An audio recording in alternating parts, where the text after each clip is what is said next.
Well, hello again, Rabbi Avi. Good to have you back, and congratulations on a recent wedding, and Thank also you. blessings on Hanukkah these days. So nice to be Thank back. you, Father Chris. Thank you so much.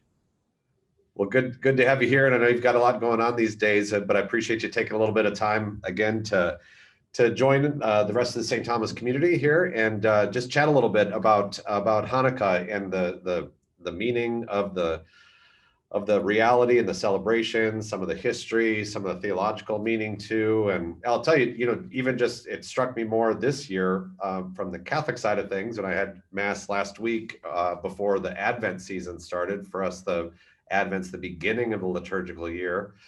A couple of weeks really before that, at the end of the liturgical year, we get a lot of the different readings from Scripture about kind of the end times and final struggles and kind of eschatological battles that really go on cosmically, spiritually, and so on. And so even the readings about the Maccabees and the victorious battles there and the lighting of the candles and so on as part of that history that also gets incorporated very essentially into the Sure.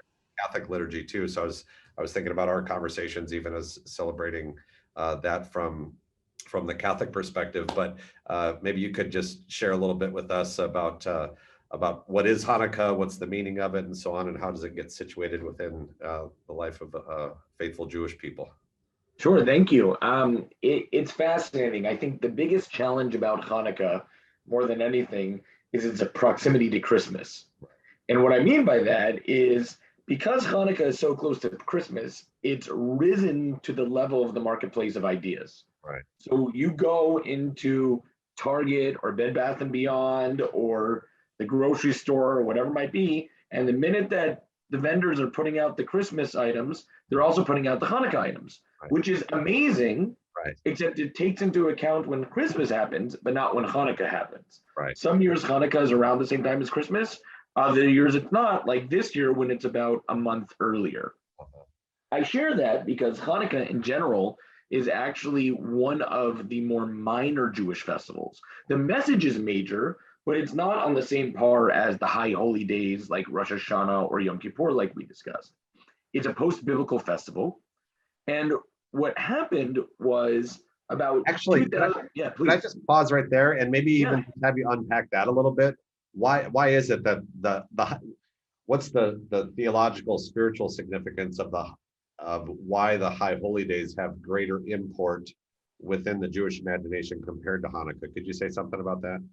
Sure. Hanukkah is really a festival that celebrates the actions of humanity as opposed to that celebrates the relationship with God and the actions of God. Now, we might still say, yes, God had a role in Hanukkah, the same way that even though God doesn't appear explicitly in the book of Esther, God has a role in Purim and in Esther.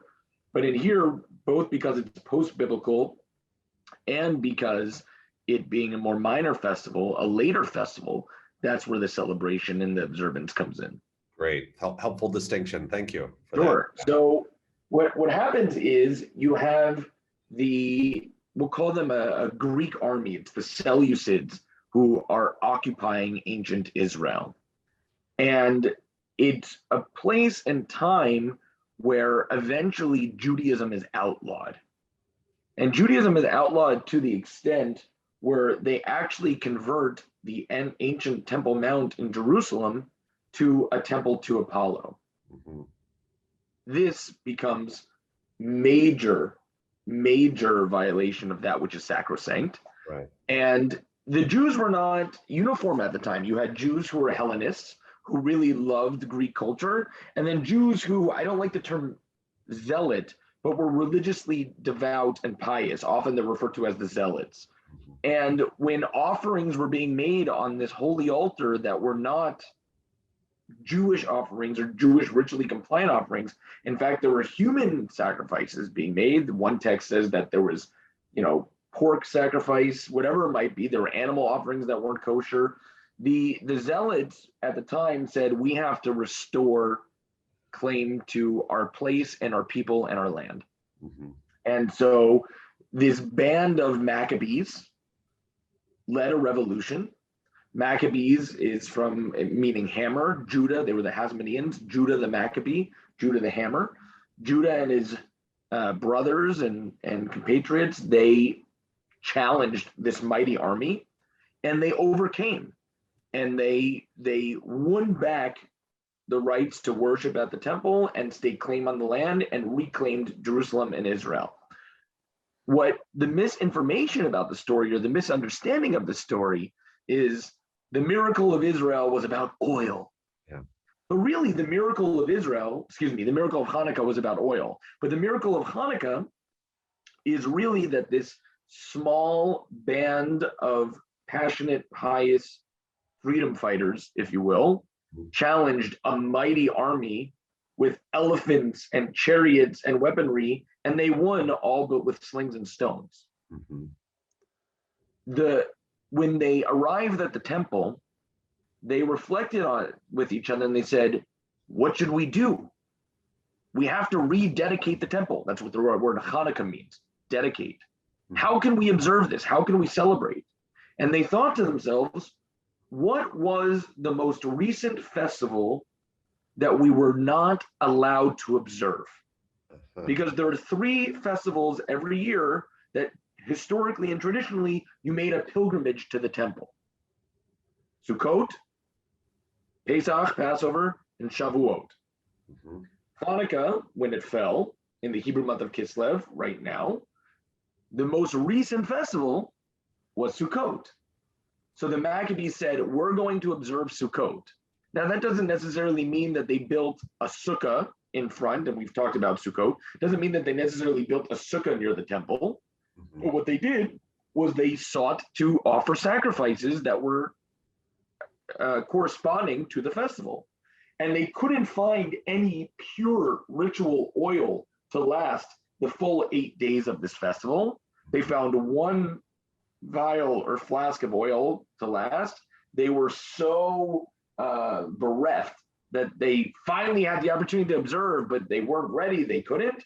And the miracle was that the oil lasted for the duration of this 8-day holiday. Not that the miracle was that the oil lasted for an arbitrary 8 days. Now we celebrate 8 days.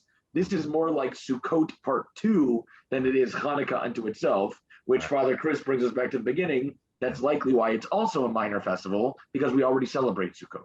Yeah, right. Okay, great. Yeah, so it's fascinating kind of and powerful moment in not only in history but in the imagination too, I'm sure, and in piety, of that deep desire to want to re-honor, reconsecrate what God has given, both in space in the temple itself and the reconsecration, but also in time too. I think that's a really beautiful way of thinking about things. We missed this time to be set aside that's sacred with the Lord and what God has asked us to do, and so we're gonna do our best to try to cooperate with that plan that God has given to reconsecrate both in space and in time. It's really fascinating. That's right. And what's also, I think, unique and special to the Jewish tradition is our observance of Hanukkah. Because if you think about the story that I just told, this is a story of war and conquest and victory. Right. If you and I were brainstorming or asking a group of 3rd graders, how would you celebrate this? Well, it would be to go out into the streets and clank your swords and shields, and let's find the people who are the naysayers and the atheists, and right, or well, that's not what the rabbis wanted at all.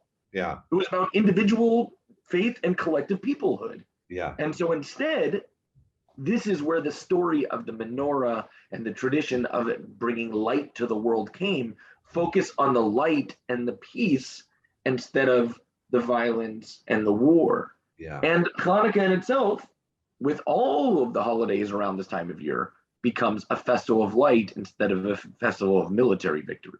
Yeah, right.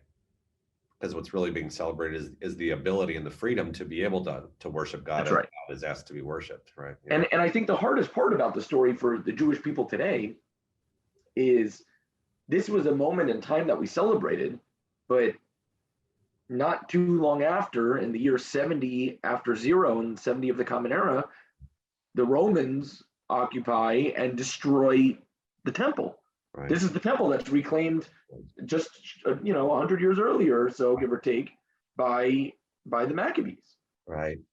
And so it becomes a whole different ballgame.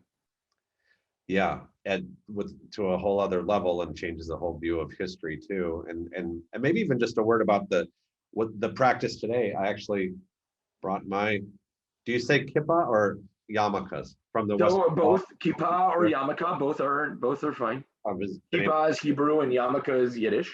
Yeah, so I've been able to go a couple of times there and to be able to pray at the Western Wall. And so the way that even that, obviously the sacred space continues to be reverenced and made holy by those pilgrims and by those living locally and praying there. I don't know if you say a word about that. Sure. I mean, I think the difficulty and the challenge of that is, and this is where you get into political divide and challenge between faiths, is the Western Wall was not actually the wall of the temple. It's the wall of the mount. It's a retaining wall that held up the mountain upon which the temple rested. Today, the Dome of the Rock and Al-Aqsa Mosque sits on where the temple was, right. Which no one, at least I am not saying we should, push off or destroy or remove anything, right? This is holy space for the Muslim people, the Muslim community. And so for us, the idea that there once was a time when, and now this is another time, it's a combination of how do we be a light and share peace and try to find common ground in observance and celebration of life and hope, instead of lamenting those losses and those moments of falling. Yeah, right. And to honor that dignity, not only that every one of our own faith traditions ought to be afforded, but to recognize that need for everybody to be able to have that liberty to That's right. That's right. I think the hardest and most difficult thing for those in higher education to grasp, and this is why it's wonderful to be at a university like University of St. Thomas, which balances faith and religion with science and the humanities in a different ballgame. Science is logical, it's rational. If you have a right, then you have a wrong. Mm-hmm. Religion, at least in my mind, is you could have a right and another right. Right. And this right could be for me and this right could be for you. And they don't contrast or conflict or cancel each other out. And I think Hanukkah also reminds us of that. Right.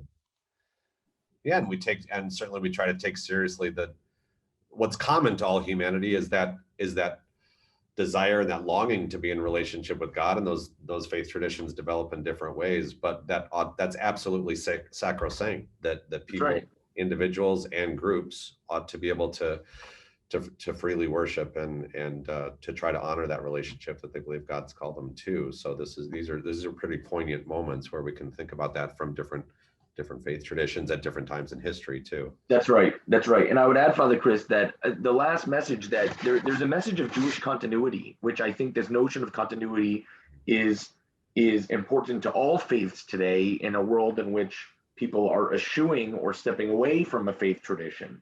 But Peter, Paul, and Mary back in the day sang that song, "Don't let the light go out. It's lasted for so many years. I light one candle for the Maccabee children," right? That's the song. Yeah. Don't let the light go out. It's lasted for so many years. So many of us are victim to a inherited pattern of, this is how it's always been, we should do something different. Mm-hmm. Change for the sake of change. I love change when it's necessary and when it's bold. But when it's simply, well, we should try something new, we've always done it this way. Yeah. Well, then it takes 3 seconds just to end a 3,000-year tradition. Right. Yeah. And that's painful. Right. Yeah. And it takes that constant attentiveness to remain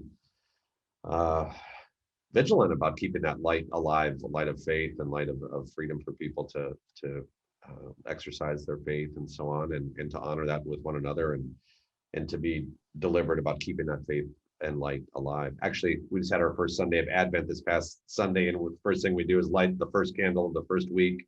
So that's part of the whole ritual at the beginning. And then during the homily, the candle actually went out, and one of the one of the other Wow. came up and relit it again and said, "See, there you go. We have to honor and be attentive to keeping that That's right. that fragile but powerful light of faith alive." So, And I think that's the metaphor, and maybe a good place for us to kind of begin wrapping up.